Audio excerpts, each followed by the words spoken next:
Today I'm going to show you how to regain control of your forehand. If you don't find a system for this shot and you're just guessing, it's never going to work. I stumbled across Rick Macy a few years ago and it helped provide some clarity on the forehand shot, and I'm going to be elaborating on some of the things he talks about in a video that he made, which was very helpful to me at the time when I found it, and I credit him to some of the ideas that I'm going to talk about. And essentially, what we're going to be going over is reducing the range of motion for more efficiency. Let me explain. In the forehand, and in fact, any shot in tennis, we're trying to get from point A to point B as fast as possible. Point A being the ready position, and point B being the finish of the shot. So it's all really crucial in the setup, because watch, the faster I can get from point A to point B, the faster I'll hit the ball and the more efficient I will be. And the only way to do this is make your take back simplified so that you can just go right through the ball without any resistance. And let me show you the best way to do this. So from the ready position, and you want to make sure you have both elbows up, you should be able to shoot a basketball in this space. Instead of worrying about where to set the arms or the shoulder or the elbow, you're going to get a perfect ready position and turn your take back into a grip change. If you noticed, I actually did not move my racket at all, and the butt of the racket essentially stayed in line with my belly button the entire time. All I did was turn my hips and my shoulders and my toes, and that's all you have to do.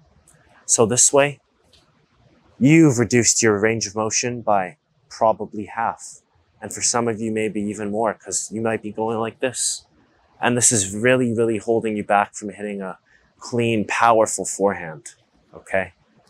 And not to mention it's causing you to hit late, and probably it's very inconsistent.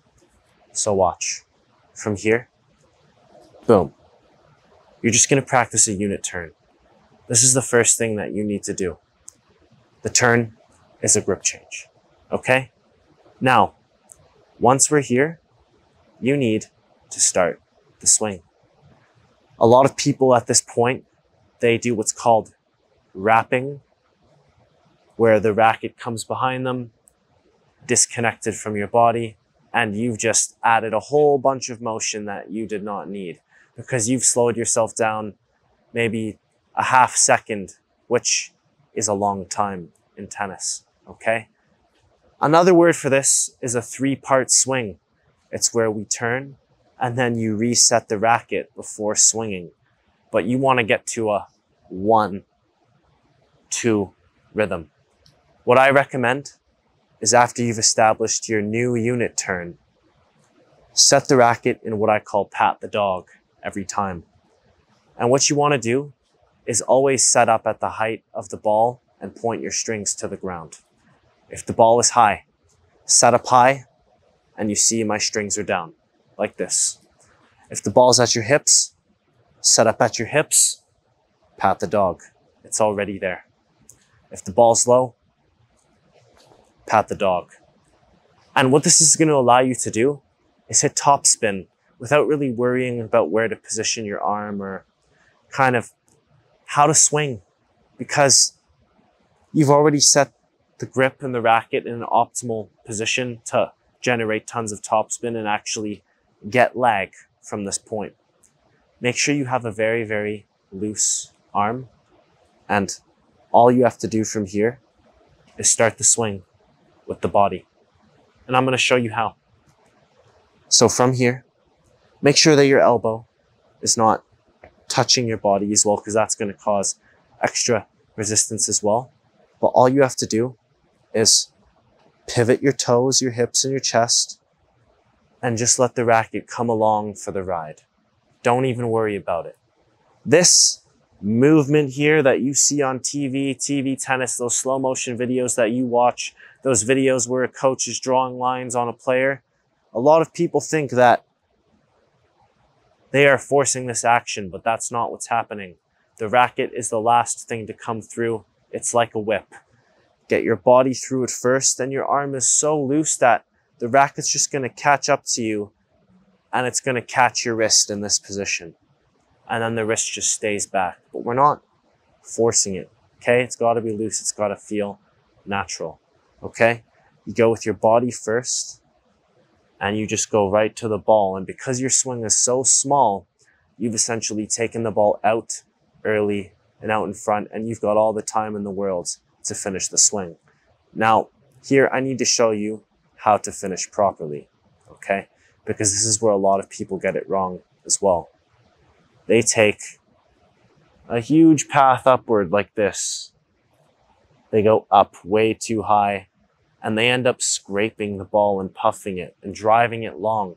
What you want to do is pretend you're hitting through an imaginary glass pane, and you need to shatter through it. You need to crack through it. So we've gotten our body through everything, and now we're going to do a windshield wiper finish and catch the racket below the shoulder.